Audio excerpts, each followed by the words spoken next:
Oh, the wacky, wonderful world of gardening. So today's video is going to be, well, despite the chaos around us, it's going to be filled with lots of fun, friends, and laughter. You know, as great as it is to watch each other garden on YouTube and on social media, it's even more fun to do it with friends in person.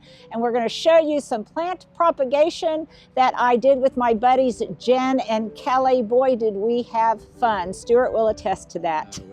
I will. And we shot it actually before the huge windstorm came in last night, and just when you think you've taken most of the precautions you need to take, you realize that, oh no, you did not.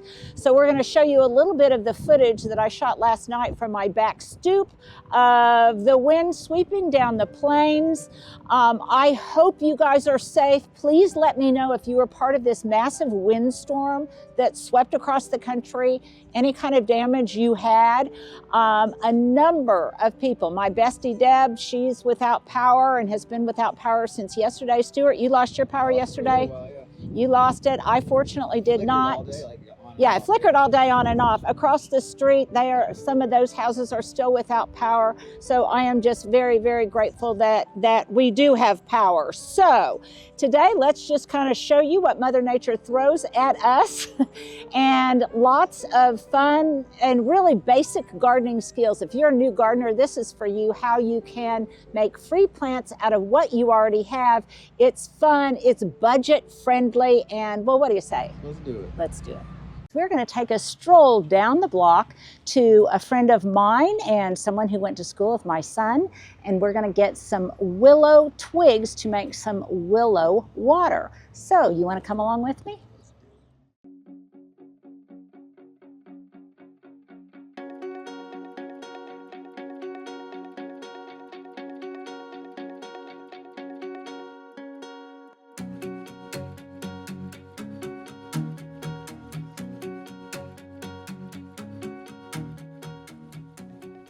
So Stuart, right here, what you say we put up a little something that gives instructions on exactly how to make willow water. I refer to them every time I do it. It's really great to enhance root production. It's got salicylic acid, I believe, and maybe some acetic acid.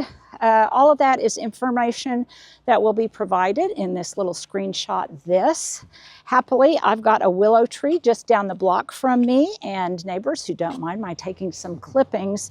Probably almost any kind of willow would work. If you've got a curly willow, this happens to be just a weeping willow, but you might even try experimenting.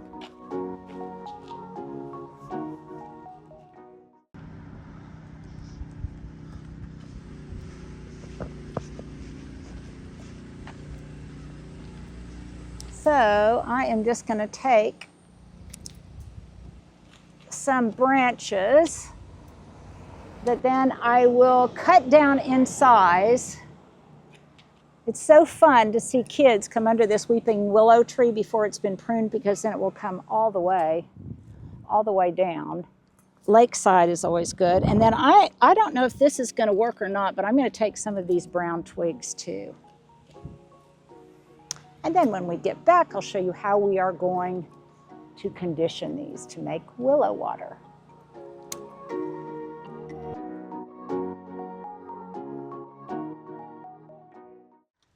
Okay, I love walking in this direction because I can see that pretty Jane magnolia with those beautiful kind of lilac pink flowers.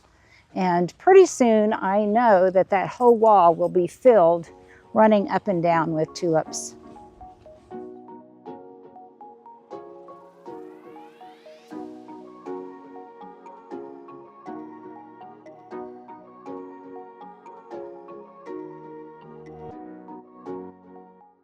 Okay, so let's make some willow water. That's a little bit of alliteration for you. So I have a number of twigs, about 2 cups worth, I'm gonna say.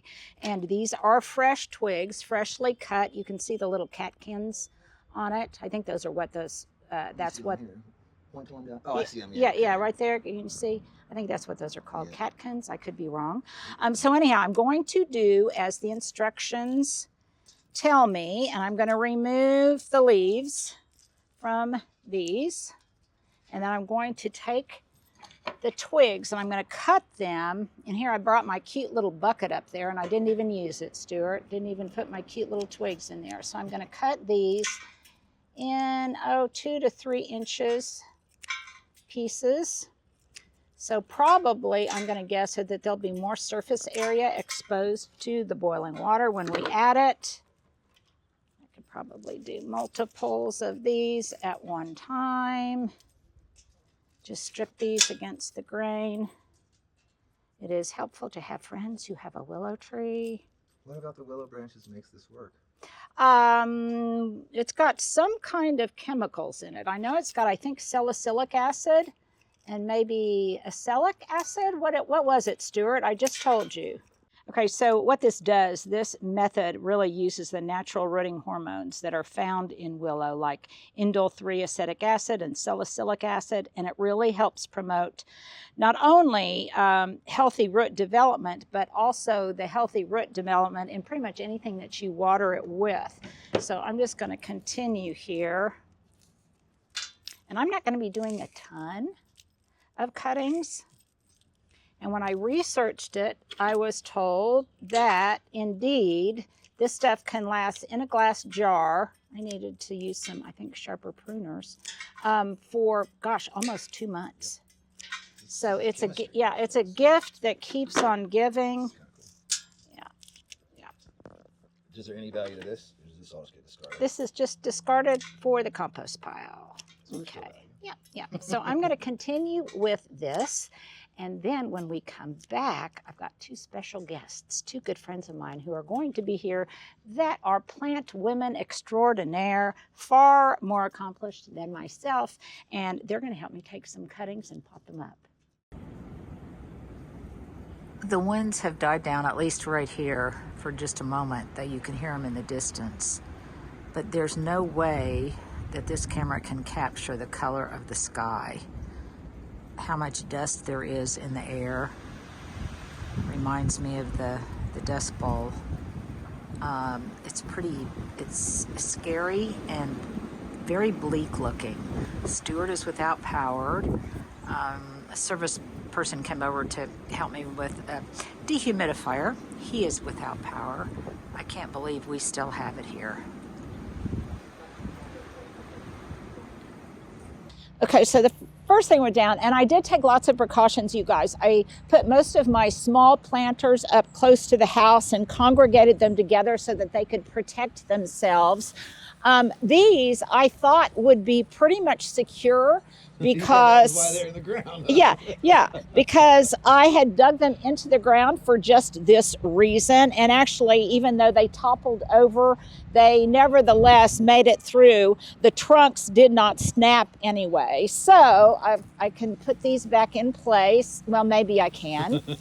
And one of the reasons I did not lift them out completely is because they're very heavy, and that's what I thought would protect them. That guy is gigantic now. That guy is big. Okay, one thing I did not do that I should have, and that was, you guys may recall that as kind of a gardening in Oklahoma hack, that last year I dug and planted, not a plant, but the umbrella stand so that this wouldn't blow over. I did have the umbrella down, but look at that. It just completely, it completely bent the metal, and that well, let's just say I'm going to need somebody stronger than me to get this out of there, and I guess I have a new umbrella coming my way. I should have taken that out, but I was more worried about. Thought that was going to hold too. Yeah, and I was more worried about the plants, I guess. So you can see over here.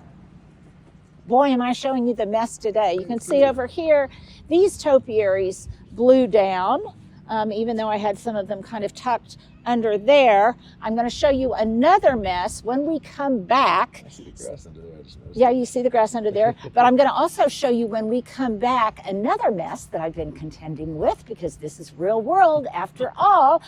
Very distressful, very expensive. But again, I live in an older home and in a land of earthquakes. So when we come back, I'll share that with you. Okay, it is criminal how much fun we are already having, and we haven't even gotten started. Let me introduce you to two of my besties, my friend Kelly, my friend Jen. Here, can I reach back over here and give you a big hug? These girls are incredible, incredible gardeners, actually far superior to me, and I have recruited them here today because we are going to take some cuttings. In other words, we are going to propagate. We're going to propagate some geranium cuttings, both scented geraniums and just regular pelargoniums. Isn't that what annual geraniums are called? Pelargoniums, technically. And then we're also going to take some like Rex begonia cuttings and things like that. Just follow along. Anything might be prey to our cutting knife. So let's talk a little bit about what our methodology is. So earlier I made some willow water, and we'll show you how to do that. But let's talk a little bit about our potting medium. Jen, and then Kelly, you can talk about kind of how we selected what kind of containers we're going to use. Okay, for your potting soil, we took 25-30% vermiculite, and then you want a good potting soil, not a garden soil. You'll want a potting soil because it already has the nutrients in it. Okay. If you used a garden soil, you'd have to add more stuff to it. Okay, so we're not going to dig something up. No. Okay, this is good basic stuff, you guys. So then what? Then you're going to mix it so it's the vermiculite is throughout the soil, and you'll see it's like little gold flakes in I there. thought it looked like gold when she was pouring. Yeah, Yeah. it's pretty. Silica, like silica flakes. Just mix it really Can you see well. it? Oh yeah. You'll want to mix it really, really well because this is going to help retain moisture and help your plant propagate. Okay, and does it contribute to the friability of the soil so it makes it lighter? It does, because some potting soil is so heavy that when you hold it together, If you were a root, it would be harder to penetrate. correct, Okay. right? And Okay. it breaks it up and makes it more airy once it gets into your pot. Okay, so we want it really loose and airy. If I wanted to, because I'm all about using what I have on hand, if I didn't want to go, and where do you get vermiculite? You can get it at any of your garden centers. Okay, you Around probably even town. get it online. Could I have used perlite? Perlite, I use perlite when I'm starting seeds. Okay. Because you don't want to have a lot of water in that Okay. because your seed needs to germinate. But you already have a plant that's germinated. We're just propagating. Okay. Could I have used sand? I personally don't use sand, but if you had clayey soil, you could use sand because it's going to let your Loosen it up. stuff dry or Yeah. like drain. Okay. I think it's one of these kind of things where we don't want the perfect to be the enemy of the good. I think we just want to try it. If you have some sand lying around or whatever, then I would say just go for it because these are free plants. I mean, Yes. the pruning on these plants needs to be done regardless of whether or not we take cuttings. And so, but ideally we're talking vermiculite and a good potting soil. It's the vitamins Yeah, okay. in the soil and stuff because sand doesn't provide any nutrients for your plant. Okay, and So it vermiculite doesn't really either. No. Okay, that is good to know. Okay, so take it away, Kelly. I know, like Jen, she propagates things on a massive scale. I mean, and she does Start seeds. Yeah. Almost like for a greenhouse for farmers market and things. So for her, she's more like industrial propagation. I am more typical homeowner. Yes. Okay, so as a homeowner, somebody that's just doing it in the backyard. Yeah.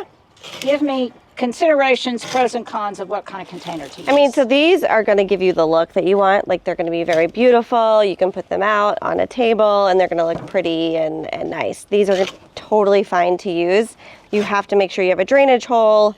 You don't want them to be too thick either. I think like this is like a very like good terracotta pot. Okay. So we're going to be doing a lot of our cuttings in these, but if you also have like a bunch of just like random plastic garden, plant containers from last year, you can use these as well. Like, it's not a big deal. And this is literally just to start them rooting.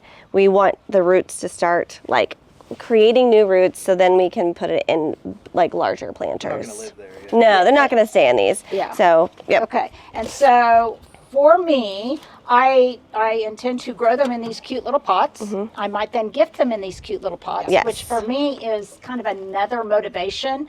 I do not have a greenhouse. I don't have any place where I can really store these kind of things, but what kind of light am I going to want to give these guys? You want some really great indirect light. So Okay. some good window light for sure. Or I can now, since it's not freezing, I can put them outside.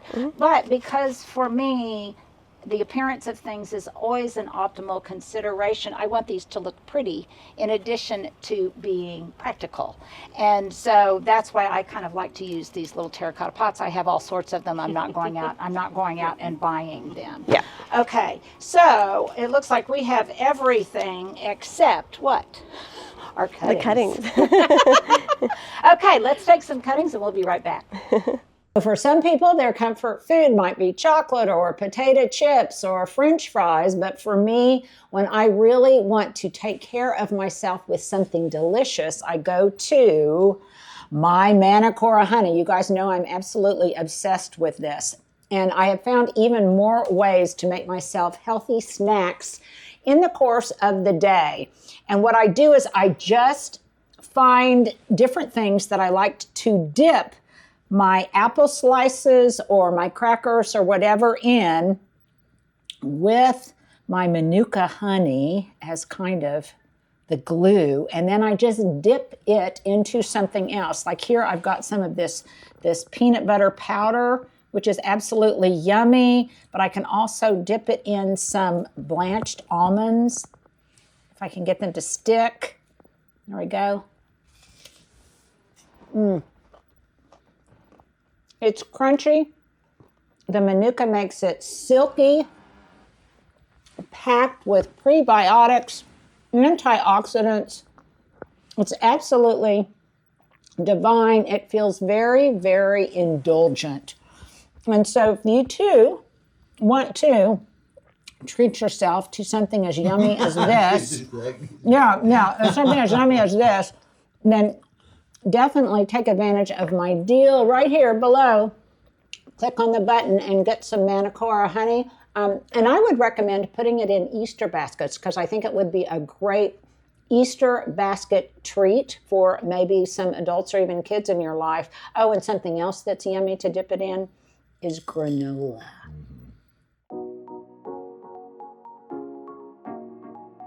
Okay, now at first blush, this area looks just fine. Albeit dry and lots of damage from that last cold. But then when you get to right here, you see this, well, it looks like a mini grave. And I have 1, 2, 3, 4, 5, 6. I've got another one inside the gate, 7, and another one up front, which I will show you shortly, where I had to have piers put in. And have also had me stressed out, in addition to my Chinese snowball viburnum, is the fact that after the earthquake of 2 years ago, we did an assessment and determined that we had to have 8 piers put in the back, largely in the back of the house where the addition was. I may have mentioned to you that in January of 2 years ago, I guess, we had a pretty major earthquake and it shifted a bunch of stuff. So they are digging all of this out by hand and they're putting new piers in. And they really, I can't believe how fast they are working. They really seem to know what they're doing, which thrills me. And incredibly, they say they're going to have it done today. Because of the damage from the earthquake that just appeared 2 years later. So right after we moved in, that January, we had an earthquake. And it really did some damage to this additional section of the house that was added later. So thanks to some very talented workers, they came in, and over the past couple of days, they put in piers. Now, I can't grade these because over time they told me that this will settle and I need to keep them in place. So I'm just going to have to live with this ugly and probably start using the other side to go back and forth. And that's just the nature of what it is to live not only in an old house, but in a new house. The joy of home ownership. I'm just glad that they were able to do it so effectively. They actually showed me areas that demonstrated its efficacy, and so I'm happy about that, and I guess happy that it wasn't any worse. So it's just been a wild and woolly week, all the more important for me to spend some time with friends. Okay, one thing that I did have overwintered in the greenhouse is this way overgrown Rex begonia. I mean, it's happy. It's beautiful. It is beautiful, and we can take all sorts of cuttings from this. I did that last year very, very successfully. So Jen, take it away. Show us how to take cuttings and everything we need to take into consideration. Okay, for this you're going to go down 2 nodes. So a node is a little section here. The little nubs. The little nubs. And so we're just going to cut it right here. And then we're going to stick it into the pot in the dirt. And then if you were to use, you cut it. Let's go ahead and cut another one. We're going to cut it here. And then if you wanted to do the stick, because you wanted more, you would cut it Make sure you have 2. Is that above the nodule, and then you'd put this into a rooting powder, and that just helps it grow roots. And you could do that in water versus the soil too. For most things. I'll take those from you, and why Okay. don't you go ahead and clip off some of that stem. Okay. Just makes it grow all those little. Yes, you'll have the roots Hairs coming out out of the bottom, the hair out of the bottom, right? And then you'll then take that and put it into dirt, and it will become a beautiful plant like this. Such a neat thing. Yep. So Jen, there wouldn't be anything wrong with doing that to this entire plant. And in fact, it would probably help the plant. Correct. You agree? It especially if you had a huge pot or you lived somewhere where this could be in the ground, it would grow into a big bush. Into a big bush. The other thing that you can do, which I do sometimes on occasion, is I've got some of these that have flowers on them, and one of the reasons we like to grow this plant is because the foliage is so attractive. So we could cut a bunch of these stems and use them as cut flowers. Correct. And then in some cases even, I've had experiences where as I use it as a cut flower, it even begins to root inside the vase. So just make this plant happy and cut it back by, I would say, 2/3. And it does really well also in window boxes. So you could take your cuttings and just put them inside your window boxes, and then you'd have an arrangement that would come down through your window box too. Because we plant a lot of these in window boxes for people. And by the way, Jen works at Bricks. Is how we became friends, and she, like I say, she's the expert. Oh. Yes, you are. Yes, you are. Okay, let's pop some of these up. What do you say? Yep. Okay, Kelly, this is a scented geranium that was gifted to me by my friend Monica Art. And take it away, Kelly. All right. Well, first of all, I like to use this little knife. You can also use scissors, gardening scissors, but this gives you a really, really clean cut. And it's also important to sanitize it between cuttings and before you use it for like this new season, so you don't spread any disease. But similar to the begonia, you're going to want to take it down to at least 2 nodes as well. So you want to count your nodes here, and then you're going to just cut.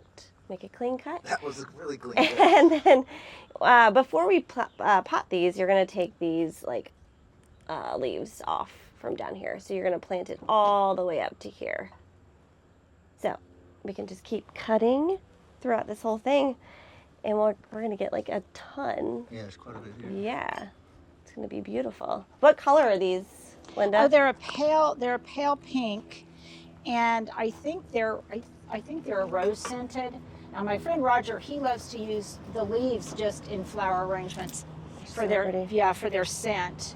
And probably what I will have the girls do, or I will do before they leave, is I will just take some really great big cuttings to get them down to the size that I want. And then they can take those cuttings home, and maybe even, we've got a month, more than a month until Easter. So some of these could be rooted by Easter, and you could put them in your own Easter baskets, or you could gift them for Easter. That's so true. That's so true. That would be pretty too. It's Pale all free, pink? right? Yep, pale pink. Yeah, so you can take it really low on these because it's going to leaf out. Oh, loaded. Okay, I see what you're saying. Yeah, you can take it pretty low. The 2 nodes is just like you want to make sure you have 2 nodes or more. Okay, cool. Best or more, yeah. Yeah, but if you take a really long strand, then you can divide it up Yep.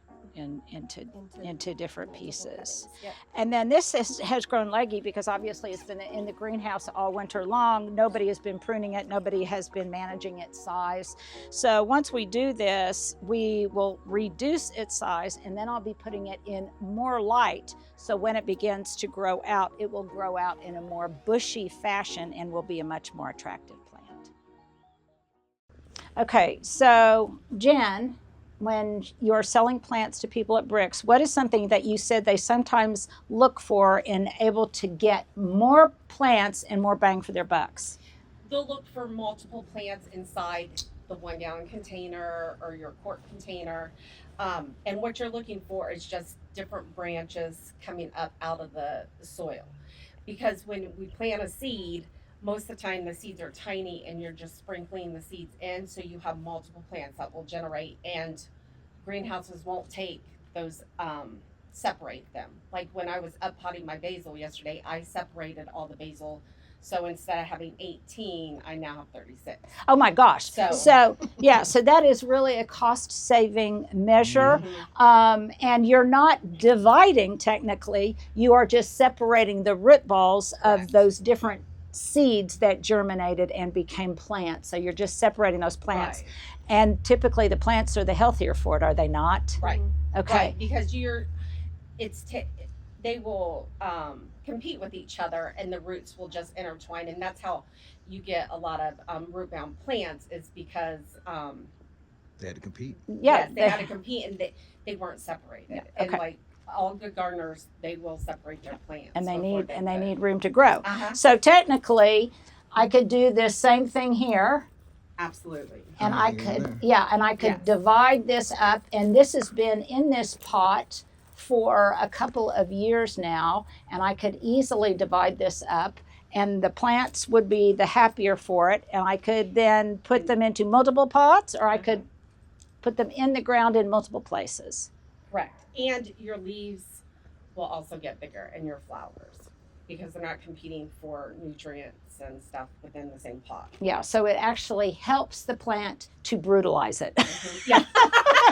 Yeah, it actually helps. It's not big. Okay. Okay. So Kelly, you were talking about this pelargonium, and you noticed something here. It's a little Yes. more obvious, right? So you could there's 3 different plants in this one. So you could tip this over and take this one out, this one, and this one, and plant them all separately.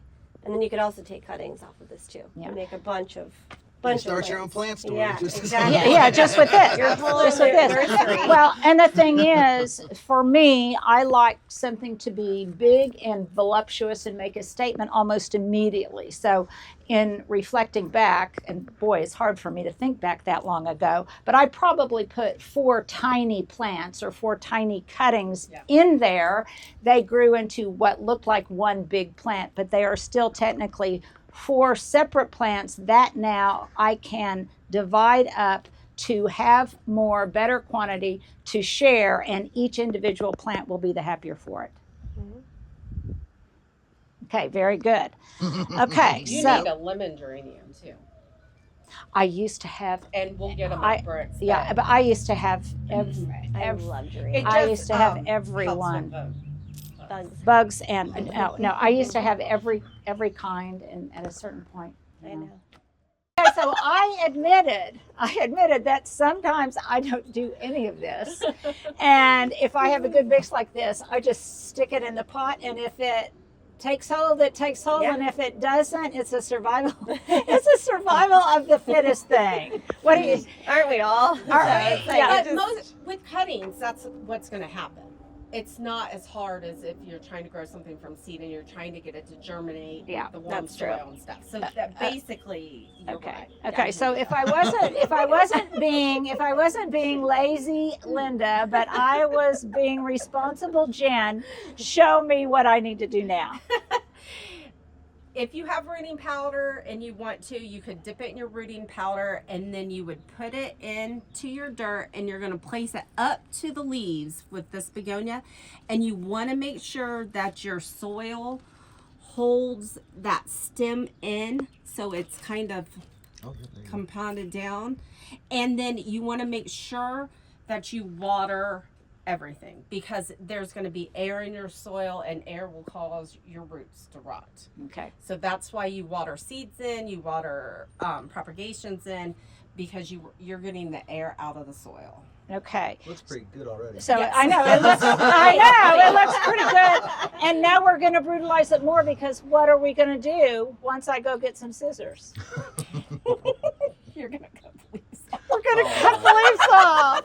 Oh, let's just take a moment to enjoy it. But if you were going to do you were having a dinner party and you wanted to do a quick centerpiece or something, this is what you could do for centerpieces with some fresh fruit or whatever. You know, you could do all kinds of stuff. And like with Easter coming up, you can put carrots into clear glass containers and then do this on the top. All kinds of pretty stuff. And I would probably do pink turnips, because wouldn't Exactly. that or radishes, because that would be beautiful. Radishes and clear vases and flowers on top of cute. it.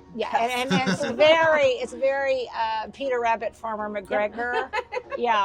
I think. Okay, so I'm going to run and get some scissors, and when we come back, Jen is going to show us how much she's going to cut off of these leaves. Good.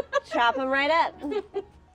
Okay, if this looks like a little wonky, it is because indeed it is wonky, because there had to be another pier put in right here. Now, even though this was great disruption, I am absolutely thrilled that they didn't have to do any more damage to my landscaping than they did. So they were going to put... it could have been worse, huh? Yeah, they could have had to have dug up this rose, dug up this entire area, but no, they had to do it in areas where there really wasn't something growing. I lost a couple of hydrangeas, but other than that, most of it stayed intact. So it's just going to look kind of funny. I'm going to have to come back in here in some of these areas and replace some of the gravel, but I think I'm going to wait until hopefully we get a good rain to settle some of these issues that are above ground and a little bit unsightly. So there you go, just the damage from the storm and life. Okay, now truth be told, again, true confessions, a lot of times I just do this, because it does look so pretty, and I think it looks kind of sweet. And even at this point, I wouldn't hesitate to gift it to somebody.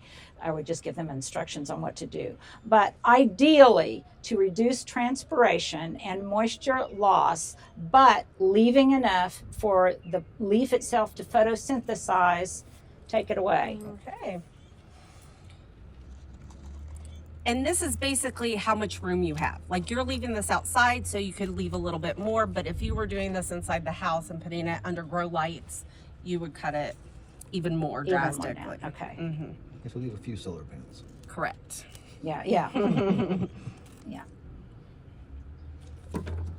And then realize you again, can just I know. shake it. That's what I'm thinking. make This could be sure shaped. your Come on. soil can hold you. These leaves are heavy, so you want to make sure your soil is around that stem, so it has the best chance of creating roots faster. Because if there's air bubbles in there, then the roots are growing into a void. Yes. They're growing into just an empty hole. And there's nothing there. And there's nothing there for them to catch onto. So later we will water this with some of that willow water. Willow water. We will with willow water. Yeah. Say it Okay. 5 times fast. Right. Okay, so then, Jen, let's do a couple of these just with the remainder Okay. And you might even do one how you would do it if it was just a stem.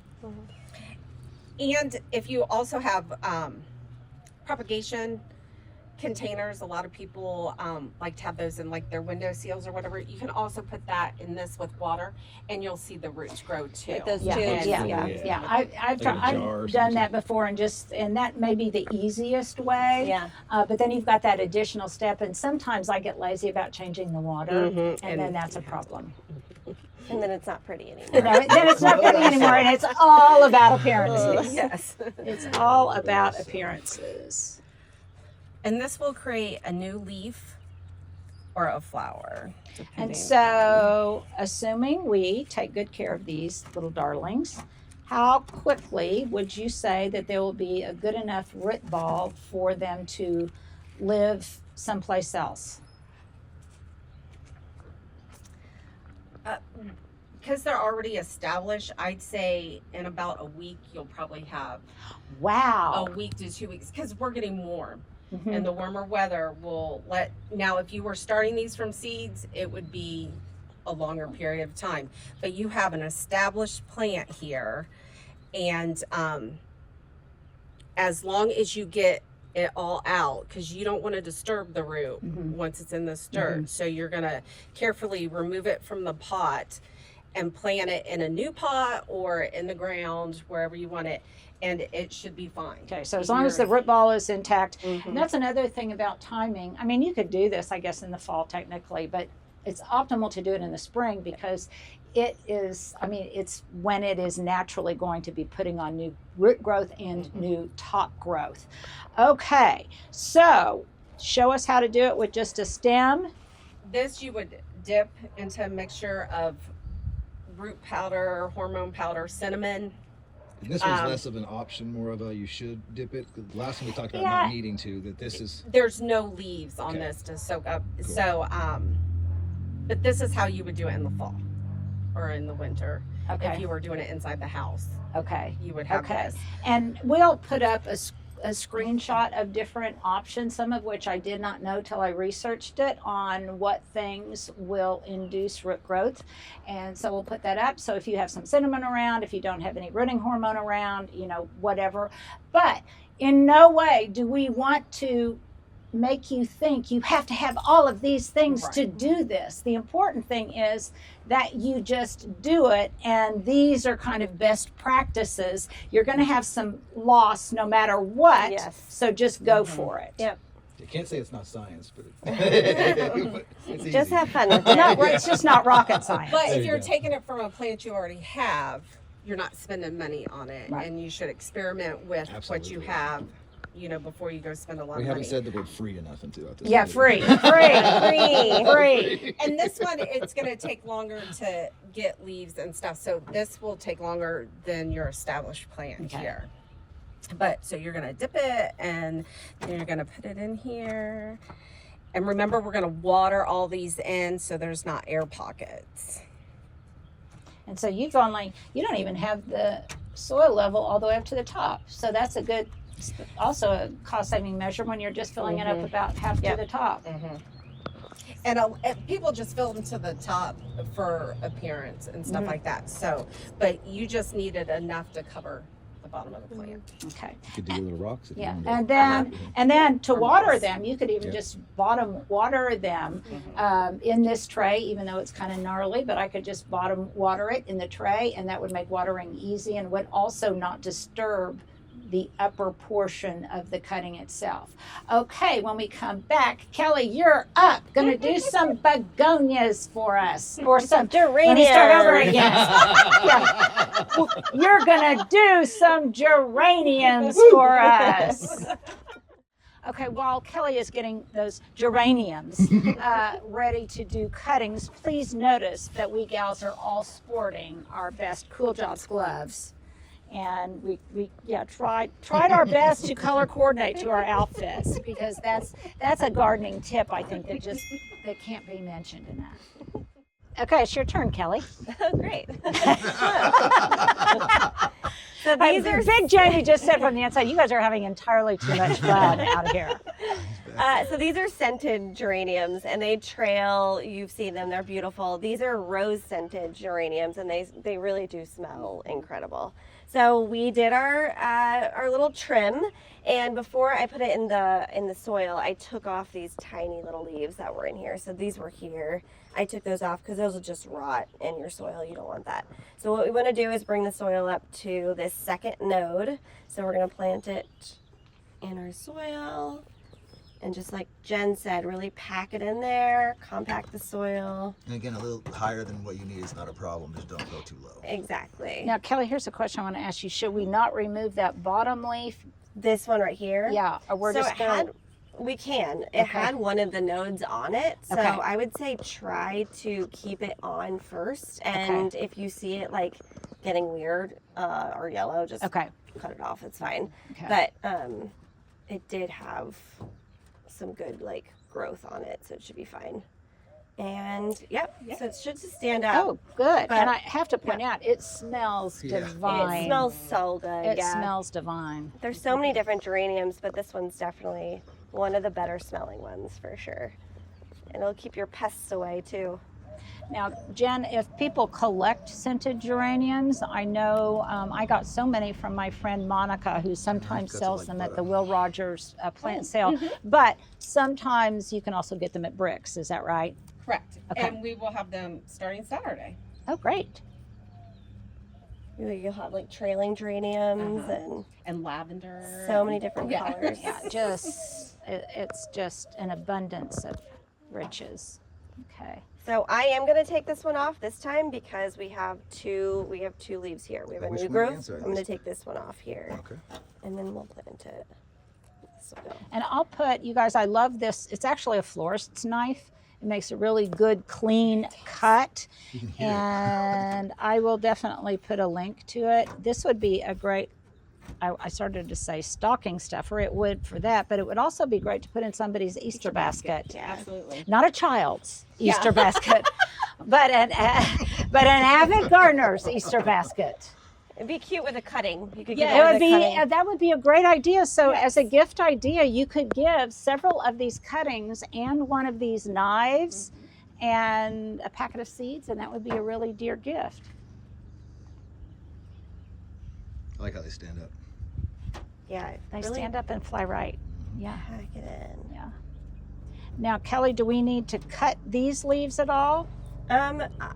I wouldn't. I would let it. Okay. They're not as large as these, so Okay. if you had like a super large leaf, you could cut that off. Okay. But you're gonna get more. bang from the Photosynthesis, sun. and it's gonna, yeah. I think Okay. you just need it. So, but Okay. And you know, it goes without saying that if you're not sure, try it and experiment and do it both ways. This is the best time to do Yeah, that. if you're not sure, then consult ChatGPT. If you're not sure, then go to Bricks and ask Jen, or call Kelly and ask her. oh yeah. Kelly, would you like to share your phone number right now here? Yeah, sure. 1-800. 555. Call Kelly. Okay. So let's do one more thing. Let's kind of clean up this mess. And then I want Kelly to demonstrate how she would divide that beautiful pelargonium. And by the way, the other thing is we sometimes think of these geraniums as being summer flowers. I don't consider them to be summer flowers anymore. I consider them to be spring and fall flowers because in the heat of an Oklahoma summer, they just can't really handle it. They just can't really handle it. Okay, one of you asked if I would start sharing with you where my gardening zone is, where I am gardening, and what the temperature is. So I think it would be really valuable to share that with you today. It is, Hubs, would you check the temperature for us so I can give an exact, Yes, he has a task, but while he is looking to see what the exact temperature is right now, for full disclosure, it is 2:40 in the afternoon. I did check this morning, and we were 15 degrees above normal. So some of you asked, Linda, was I jumping the gun bringing these things out of the greenhouse? Because our average last frost is around April 15th. Well, I looked 14 days in the future and I do not see a frost. That's getting me pretty much hugging April 15th. The other thing is my whole spring show is beginning, and I want all of these, the topiaries and things, to be here for the spring show, for garden tours that I've got coming up. Even if we do get a freeze, it probably isn't going to be a really hard freeze. If it is, then the smaller plants I can bring into my garage, and the large topiaries I can cover. So Hubs, what's the verdict? 80 degrees. Okay, it is 80 degrees here. I garden in zone 7B. You guys just, pop in, share in the comments below. Where are you? What is the temperature? And make sure to look on the app that you use. It will quite frequently tell you how much above or below normal you have. Let me stop right there and say How that much again. above? Right there. Yeah. And it will be very instructive. It will tell you how much above or below normal you are for this year, which is crucial information to put in your garden journal. Well, Jen just pointed something else out that relates to weather. So temperatures aren't the only things that we want to be paying attention to. Wind gusts are. So in Oklahoma, where the wind comes sweeping down the plain, talk to me a little bit about a weather update. Yeah, tomorrow it's going to be very severe here, 75 to 85 miles per hour for hours. It's just not a gust. It's going to go until 7 sustained p.m. winds. Wow.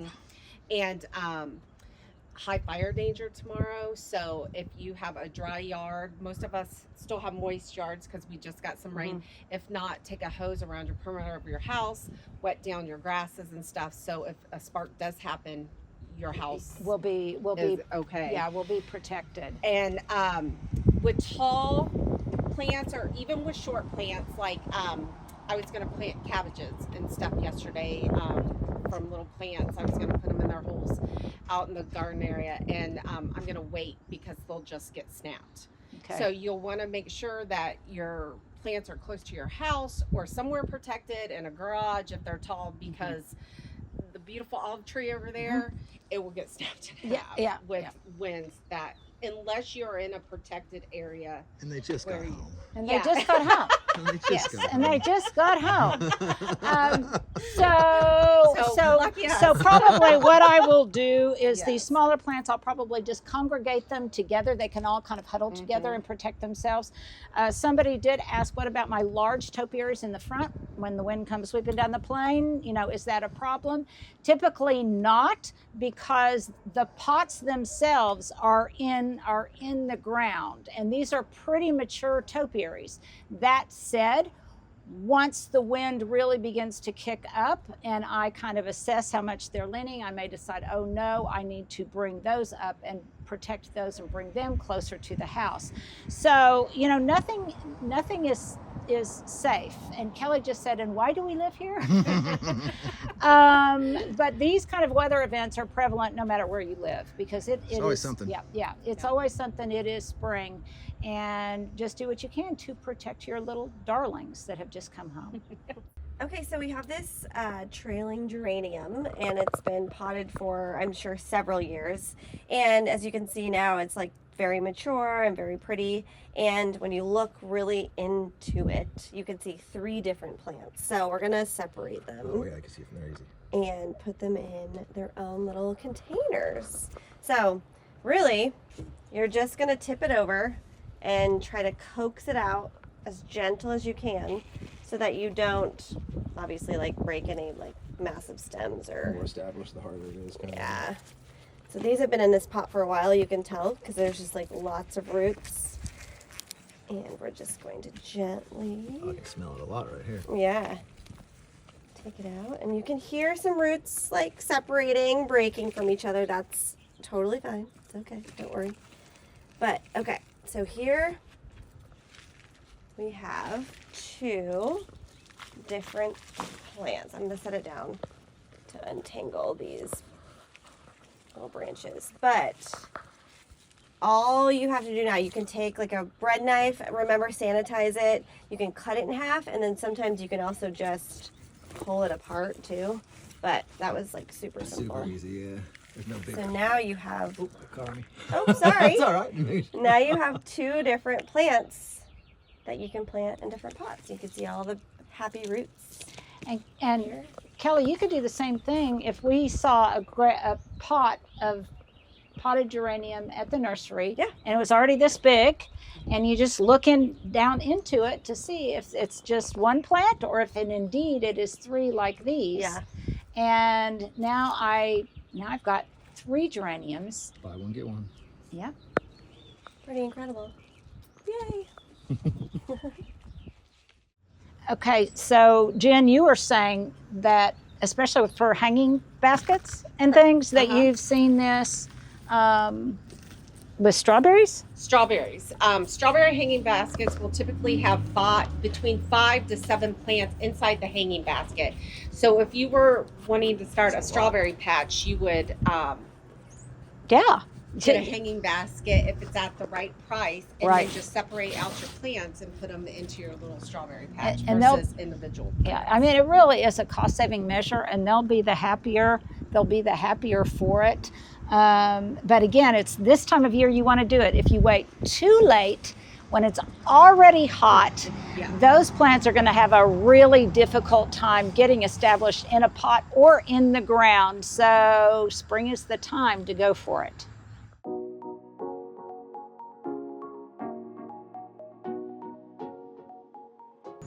You see all those birds? Ooh, get some B-roll. What's going on? They're eating the berries. I've never seen anything like that.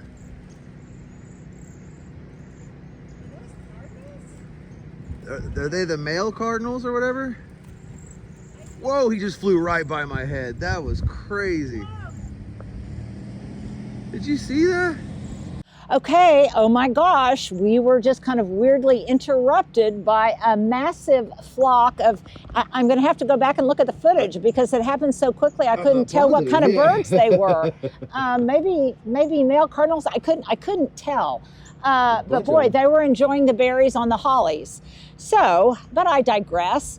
Another thing that we can do right now to hunt for free plants and to make free plants, in addition to propagating them from cuttings, is to look for starts that have gone to seed in our own gardens. And I call this just shopping your garden. So for me, this time of year, once I clear off the leaf litter, I realize that I've got lots of starts. This is a salvia. Obviously here I've got lots of larkspur, which doesn't necessarily transplant very easily, but other things will. I've got some foxglove that went to seed, and if I wanted to remove that and transplant it someplace else, I could. But there'll be lots of volunteers of little things that have gone to seed that make free plants for me if I want to relocate them to other parts of my garden or if I want to share them with friends. Free plants is a really great thing. Girls, thank you. Thank you for doing this. This was so much fun. We've talked about doing something together for a long time. Yeah. A long time. These girls are the best. And Kelly just said, we did a really cool job. And indeed we did.